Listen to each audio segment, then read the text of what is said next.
আসসালামু আলাইকুম ভাই ও বোনেরা, আপনারা সবাই ভালো আছেন? আমরাও ভালো আছি। এই যে দেখুন, আমরা ঢাকা যাচ্ছি আপনার ভাইয়ের সাথে।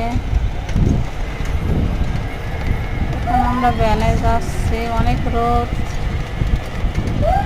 মানে এত পরিমাণ গরম তা বলা যাচ্ছে না।